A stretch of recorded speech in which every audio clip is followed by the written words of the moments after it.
Welcome to the #Attitudeshield podcast, the true mental operating script rewriting program designed for those looking for a change from within. No more hype or sugar-coated promises. This is to-the-point guidance on how to change the way we think to grab the life we always wanted. Are you ready for the change? Now your host, David L. Parker. All right, everybody, welcome back to another wonderful Wednesday. Wisdom with me and my buddy Eric Jackson down in Houston, Texas. Eric, how are you? I'm doing awesome, man. Had a little struggle today, but I got through it, adjusted and moved forward. Right. Hey, don't send me your weather no more. 102 in the Black Hills. That ain't right. I moved to the north on purpose. You know what I'm saying? We had a pour down rain for about maybe hour, 2 hours a day. And then the sun came out, so it got humid as crap and went right, temperature shot right back up, dude. So, okay. You do live on the Gulf of Mexico. Exactly. So, Eric, I've been looking forward to this show, and you mentioned that you've been listening to Poison 2 today, my podcast for the week. And I just said to you, some of the people I'm working with coaching, they're really dealing with some negative, bad, verbally abusive, narcissistic, gaslighting, and I find it so sad that people can't cut that sling load loose, let it go, get away from it.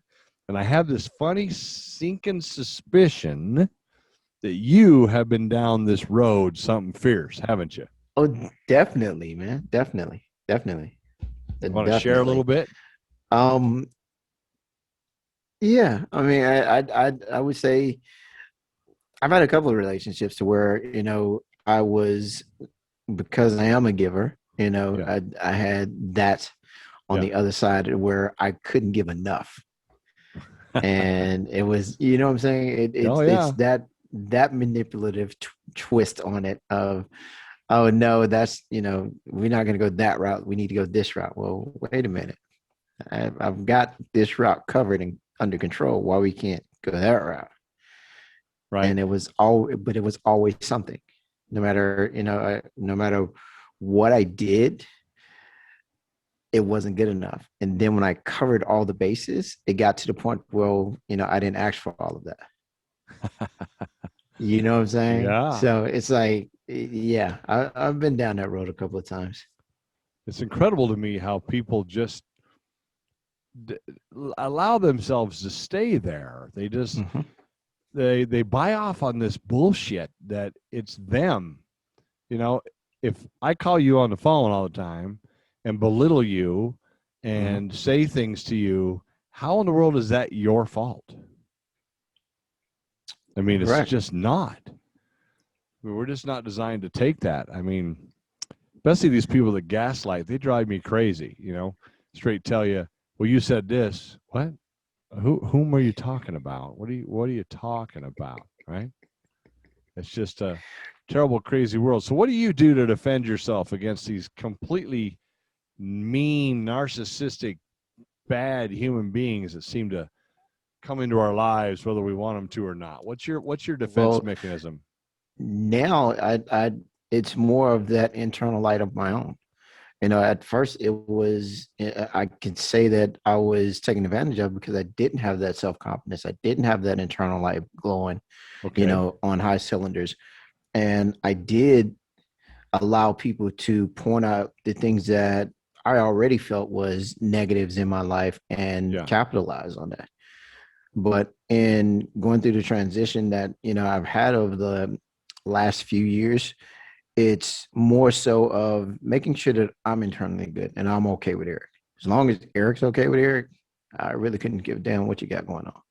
Yes, I mean, be honest. I do value people's opinions, but I do not let that be the ultimate end all be all as to who I am and how I look at myself and how I view myself. Sure. And in gaining that, there's really not a whole lot that, can come across my table that I can't recognize and say, okay, either that's not good enough for me and I move around, or I, address it, adjust it, and give them the opportunity to correct it. Right. They can't, then I'm still moving around. And so how did you come to these conclusions? What is it that helped you get there? Well, it was first just looking at me, and like I said, getting okay with me. I would sit back and say I was a shell of a man, as most men are. The majority of their lives, they would sit back and say they put on this persona of who they think they should be and not really understand who they really are, and get in touch with that. Right. And until you actually do that, as a man and even as a woman, you will always have that projection of a person instead of being a person, being the person that you actually are. Right. So I'm going to keep on digging. What here. helped me? How? Go ahead. I'm gonna get 7 levels of why and how on you here, brother. How? What was it? There had to be something that made you go, enough. I need to go that way. I'm done with this way. One, I owned my own flaws. Okay. Tell us how to do that. Well, it's basically I stopped. Well, my famous words. Stop using softeners. Yep. And really got a true assessment of where I was at, where I wanted to be, and what I needed to do to get there. Right. Right. First got clear on. Go ahead. First got clear on the destination. Because without knowing where you're going, it doesn't matter what it is, you got going on. If you have no destination, you don't have a clear picture of that. You have no plan of action to improve or eliminate or whatever it is you need to do to get there. I sure hope people are listening to this. Keep going, man. So once you get that plan of action, then you have to be very honest with yourself and say, okay, where am I lacking? Where do I need improvement? Right. And not in the sense of, oh, woe is me, or I'm a dumbass, or, I can't get, why does this always happen to me? But more so of, what can I do with what I have to move myself in the direction that I want to go in? Now, I'm not going to get it all right out the gate, but as long as I'm starting and making that progress, I'll learn the rest of it as I go. Right? Right. You on it. Once you get to that point, then it's simply a matter of, recognizing what's good for you and what's not good for you, and eliminating the outside noise. Once you eliminate the outside noise, then it's just a matter of, recognizing the negativity when it's thrown at you, and understanding and looking at it for what it really is. And you will quickly weed out the people that do not need to be in your life, the toxicity of people, because that was the first thing that started happening. Once I, got control of me and got control of my thoughts and understood my worth, value, and destination and what it was going to take to get there, everything else became a moot point. So all the distractions, as far as, even the people, closest to me, the people that were laying in my bed, it was, that's not the direction I'm going. And I'm not willing to accept what it is you've been giving out. I got to move around. Yeah. So did any of these people, when you realized they were toxic, when you realized that these people had to get out of your circles, they had to move on, did any of them fight you to leave? Did any of them fight you and not want to leave? In a sense, no. No? No. It was easy to sweep them out of your life, huh? Well, I didn't give it a choice. Sure.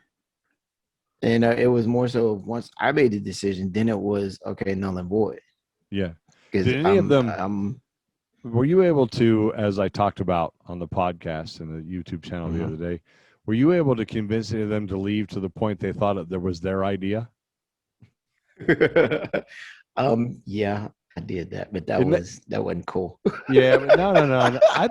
I disagree with you. I don't know the facts, but I literally believe that that's a true sign of sheer willpower and strength. When you can get a toxic, bad human being to get out your life and have them think it was their idea.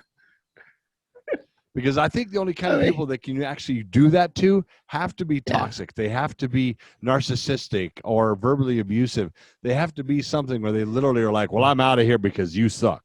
You know what I mean? You're standing there going, yeah, woe is me. right? Well, I say that was wrong because I had to use some of my bartending skills and some of those, you know, tricks of the trade to Yeah. do it. But yeah, you're exactly right. I mean, it was, yeah. That was I a hope everybody fun one. understands that he's laughing. He's not laughing because he's mean about it.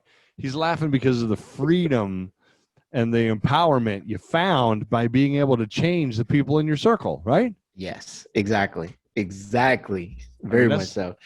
I mean, there's a way when you finally get, when you actually finally identify the toxic people in your life and start to remove them, there's a ton of weight that comes off of your shoulders. There's a ton of weight that comes off of your aura. yep. Like literally, I mean, there's I shortly after, I would say probably 6 months after maneuvering and really getting a good clean sweep of all the toxic people out of my life, Yeah. I would have people come up to me and like, Eric, I've never seen you at, as a peaceful state as you are right now. So let me ask you a little personal question. Were any of these people like family that you had to be like, no? Fortunately, no. Fortunately, no. Well, bravo for you. I have not had that experience. Right? Unfortunately for me, some of these people were blood relatives, if you will. Some of these people were family by the years we've been together. And one of the people that I work with all the time right now, unfortunately for her, and my heart breaks for her, but she literally got to cut off her own folks because they are so, for 25 years, they have downed her about every single thing she does. Now we're talking about successful restaurant owner. She started her own food truck. She's been a rep for massive food companies. She's now the food and beverage manager for a large corporation, but it doesn't matter what she does. She's still never good enough. Let's see. Okay. I was the first grandbaby, and I was the original loner of the family because I was always kind of moving around. So my family just kind of got used to me being distant. So by default, my family's like, we don't have to worry about Eric. He's always doing his thing because I've always been fiercely independent. Sure. So they never really had to worry about me. And I was like, I was the black sheep that was a good kid of the family. Well, this lady's actually really been away from her family for 25 years. She went in the military and the whole 9 yards. And it's just, I've been mentoring her now for a couple of years. And she's come a million miles. I mean, she's a powerful human being.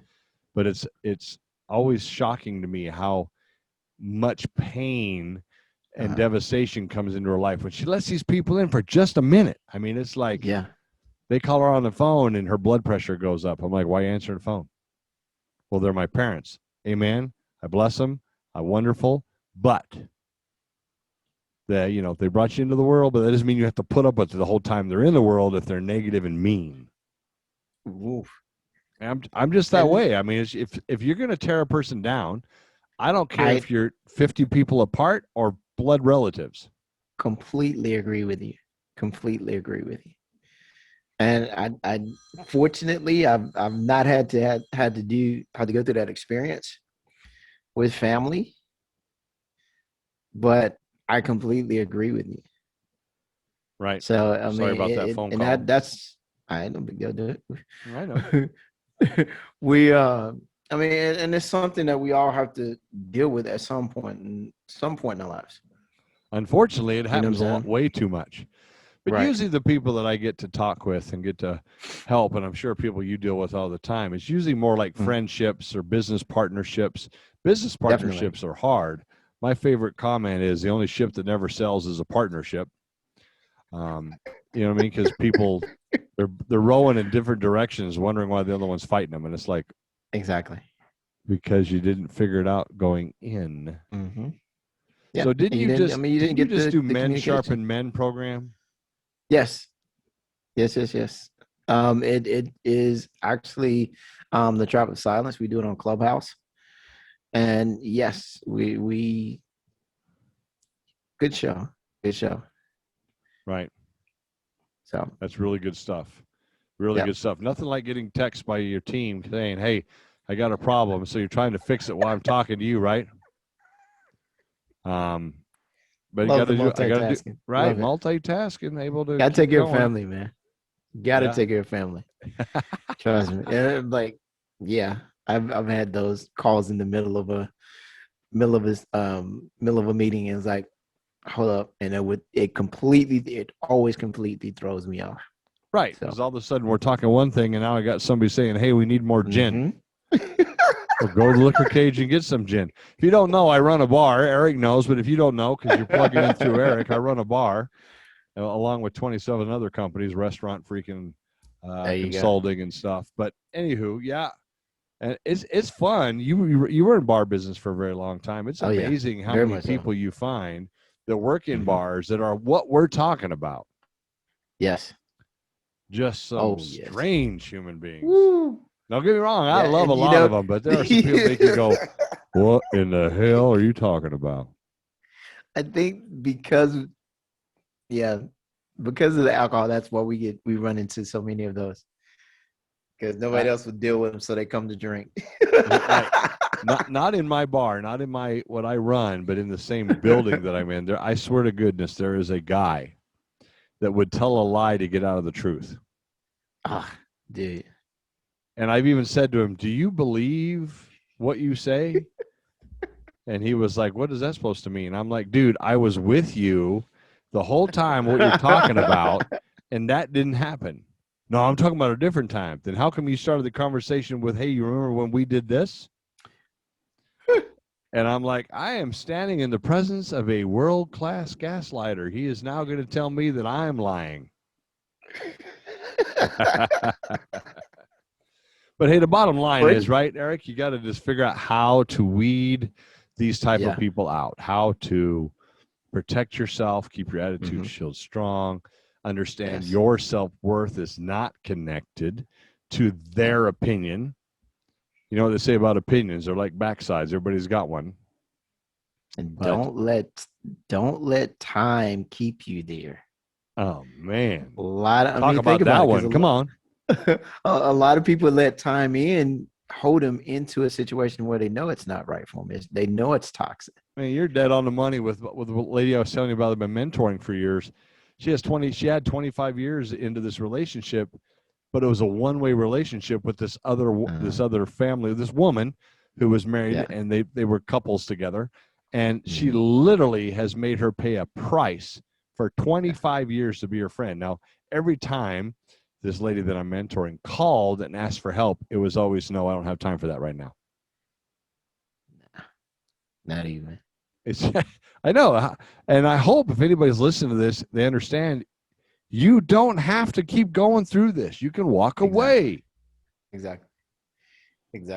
Or the worst one. Hey, I'm only telling you this because I know you. No. No, you didn't go there.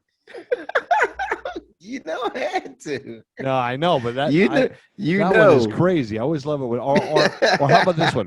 I'm telling you this because it's for your best interest. Exactly. You're telling me that I suck for my best interest. What in the world are you talking about?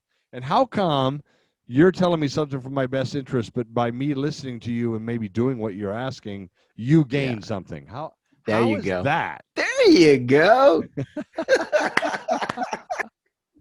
Funny how people do that stuff all the time, isn't it? Definitely. So how long has it been since you got rid of all these toxic people? 4.5 years now. And how long have you been happy? 4.5 years now.